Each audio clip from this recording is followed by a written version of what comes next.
Bonjour, dans cette démonstration, on va voir un exemple de l'utilisation d'une fonction de la famille exec. Donc, c'est super important pendant tous les laboratoires de bien comprendre comment fonctionnent les fonctions de la famille exec, puis comment est-ce qu'on doit passer les paramètres, en fait, sous quel format.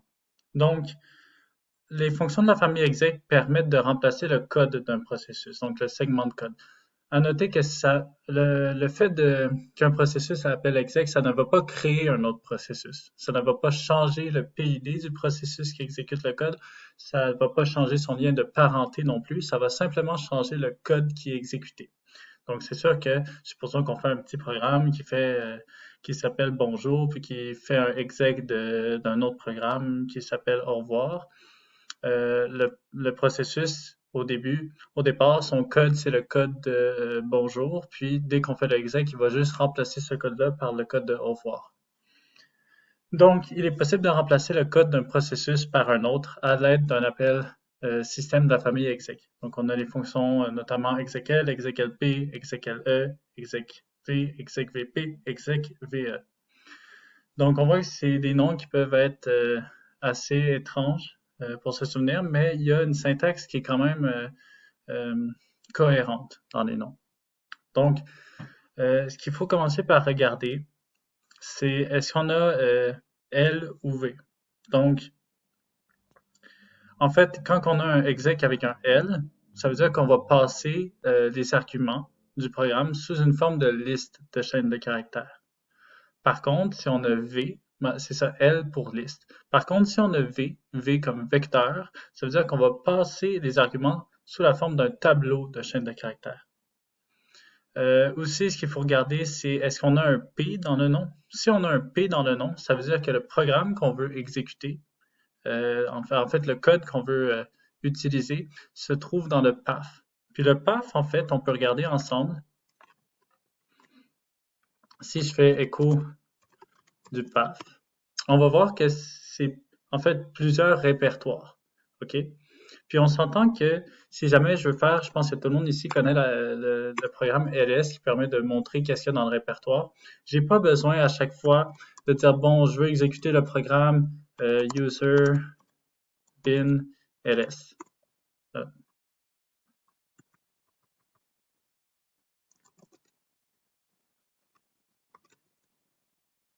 Et voilà, pardon, bin ls. Donc, on voit que ça fait la même chose, mais ici, on dit au terminal, je veux juste exécuter le programme ls. On ne fait que lui donner le nom. Puis, si je change de répertoire, je peux quand même faire ls. Donc, je peux le faire vraiment à partir de n'importe où. Pourquoi est-ce que ça fonctionne de juste dire le nom du programme puis qu'il s'exécute? En fait, c'est parce que le répertoire /bin est contenu dans path. Donc, si on retourne ici à echo path, on va trouver en fait tous les répertoires où est-ce qu'on a le programme, supposons ls. Donc, bien évidemment, c'est possible, on peut modifier, on peut rajouter des chemins dans path, mais ce qui est important, c'est que quand le terminal va voir qu'on passe seulement un nom de programme, comme ici ls, ce qu'il va faire, c'est OK, bon, ben, on m'a juste donné le nom. Fait que je vais regarder dans path, je vais regarder dans tous ces répertoires-là. Est-ce que je trouve un répertoire qui a un programme dont le nom est ls? Si oui, je l'exécute. Puis sinon, si on fait un programme qui est n'importe quoi, on va avoir un problème dans le sens commande. La commande n'est pas trouvée. Donc souvent, des fois, quand on installe un logiciel, on tape la commande, puis ça fonctionne pas. Puis souvent, quand on va regarder la solution en ligne, comment régler ce problème-là, ça va souvent être de rajouter le répertoire d'installation de ce programme-là au path. Donc, quand on fait un exec, comme ici, on fait exec lp, ça veut dire qu'on peut seulement passer le nom du programme à exécuter au lieu du chemin au complet. Finalement, est-ce que le nom de la fonction a un E? Si oui, ça veut dire qu'on peut passer des variables d'environnement. Ce qui est important ici, c'est les variables d'environnement. C'est vraiment des variables qui vont permettre de changer le comportement d'un programme sans qu'on ait à changer le code.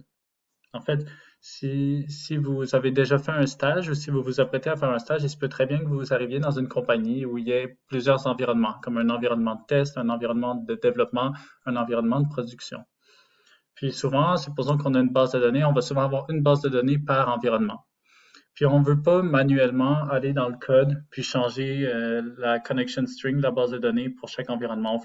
On veut que ça soit automatiquement updaté d'un environnement à un autre. Fait que ce qu'on va utiliser justement pour des variables comme ça va être des variables d'environnement. Donc le code va dire, bon, OK, en fait, on ne touche pas au code, on dit seulement au code, connecte-toi à la base de données en utilisant cette variable d'environnement. Puis on va configurer les variables de nos environnements pour en fait influencer à quelle base de données on va se connecter lorsqu'on va exécuter le code. Donc, je dirais que c'est ça l'importance des variables d'environnement. Donc, chose très importante, c'est ça qu'on va pratiquer aujourd'hui. Donc, on va faire un exemple de exec_l. Donc, tous les paramètres de exec doivent être des chaînes de caractères. Puis, on va voir dans quel cas ça pourrait poser problème. Donc, j'ai ici un programme. Je vais juste aller. Donc, j'ai ici un programme qui s'appelle prog. Puis prog prend un paramètre et c'est le PID du processus courant. Donc, notre objectif, c'est de dire, bon, OK, je vais créer le code exec demo qui va faire un appel exec de prog avec le bon PID. Donc, on va rédiger ça tout de suite. Donc, on va peut-être avoir besoin de se débugger. Donc, ce qu'on veut faire, je vais juste regarder avant. On va voir dans les laboratoires, je vais vous parler des man pages qui permettent de savoir c'est quoi les includes à utiliser. Si je veux utiliser exec, je devrais avoir une page. Pardon. OK. Donc, manexec, on a besoin de unistd.h.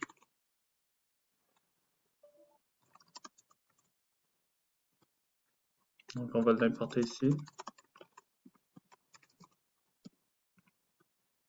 Donc, maintenant, ce qu'on va faire, c'est qu'on va dire, faut que je récupère mon PID. Donc, on a notre PID ici. GetPID, ça permet de retourner le PID du processus courant. GetPPID, ça permet de récupérer le Parent Process ID, donc le PID du parent. Puis ici, c'est super important. Quand on fait un GetPID, on reçoit un int. OK? Ben, un PID T, si on veut être exact. Donc ici, je vais faire mon appel execl. Donc, je vais exécuter mon programme qui s'appelle prog. Puis ce programme-là, il n'est pas dans mon path. Donc, je vais devoir spécifier le premier paramètre d'une fonction exec, que ce soit execl, execv, c'est toujours le chemin vers le programme, ou le nom du programme s'il y a un P dans le nom de la fonction. Donc, j'exécute le programme prog. Par convention aussi, super important, le premier, puisque là, on commence notre liste d'arguments, execl, on commence la liste de chaînes de caractères d'arguments. Le premier argument d'un programme, c'est toujours son nom, par convention. Ici, le nom, c'est prog. Puis maintenant, on passe le PID. Donc, ici, on veut que le PID soit une chaîne de caractères. Il ne faut pas oublier la note ici qui dit que tous les paramètres d'exec doivent être des chaînes de caractères. Donc, qu'est-ce qui se passe si on dit, bon, OK, c'est PID, qui est un int. Aussi, les listes et les tableaux en C, il faut les terminer explicitement par un null. Donc, qu'est-ce qui se passe si je fais ça? Donc, je vais compiler.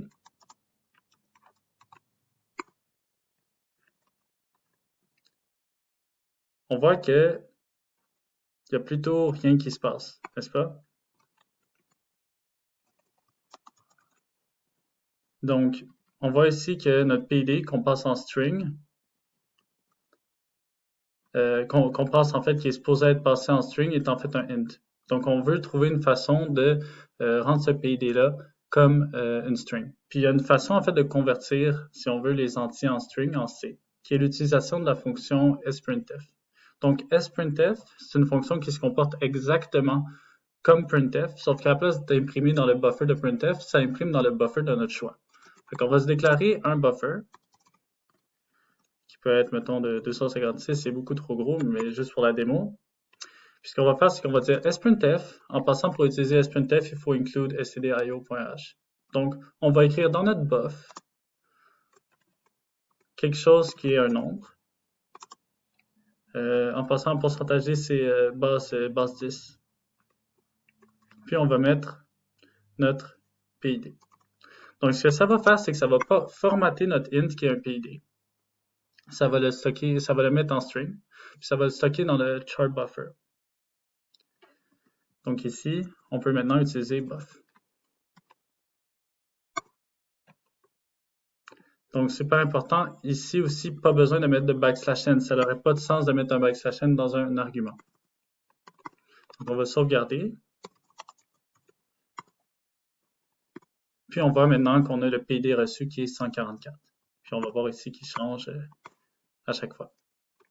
Donc, on va juste récapituler. Donc, on voit ici qu'au début, on a essayé de passer exec en int. Ça n'a pas fonctionné. Donc, on a dû le convertir en string à l'aide de la fonction sprintf. Maintenant, je vais juste vous montrer, pour ceux qui vont poser la question, comment est-ce que ça fonctionne execv. Donc, execv, c'est la même chose, sauf qu'on va utiliser un tableau pour passer. On ne va pas seulement faire virgule, argument, virgule null éventuellement. En fait, on va se déclarer un tableau de chaîne de caractères. Donc, on veut un tableau ici. Donc, on va l'appeler argument. Donc, on a un tableau de chart pointer, un tableau de chaîne de caractères. On va lui donner, on va dire, qui est égal à, en fait, oublions pas, premier argument, c'est toujours le nom. Après ça, on a le buffer. Puis, surtout pas oublier de terminer par un null. Donc, on a notre tableau d'arguments, on va faire un execv. Premier paramètre, c'est toujours le chemin. Donc, prog. Puis après ça, on met argument. Pas besoin de mettre null ici, vu que le null est déjà inclus ici dans le tableau d'arguments. Donc ici, on devrait avoir le même résultat. Et oui, PID reçu 158.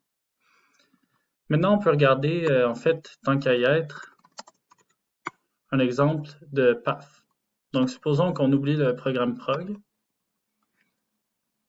puis qu'on veut exécuter ls. Donc, exec lp pour path. Puis là, on voit que ls, on peut juste passer le nom. Puis là, on commence la série d'arguments. Donc, on remet ls, puis c'est le nom du programme. Puis, on peut faire des beaux petits arguments comme le flag LA, qui va afficher pas mal tous les détails. Jamais oublier de mettre le nom à la fin. Donc, et voilà. On voit ici l'output de ls. En fait, si on fait ls-la, on a la même chose. Donc, j'espère que cette vidéo a été utile. Puis, c'est ça super important de se pratiquer, de ne surtout pas oublier d'utiliser sprintf pour convertir les paramètres numériques en string. Parce que, comme il est écrit dans le warning qu'on avait ici, tous les paramètres des fonctions exec doivent être des chaînes de caractères. Et il ne faut surtout pas oublier le null à la fin. Donc, j'espère que ça a été utile, puis à la prochaine.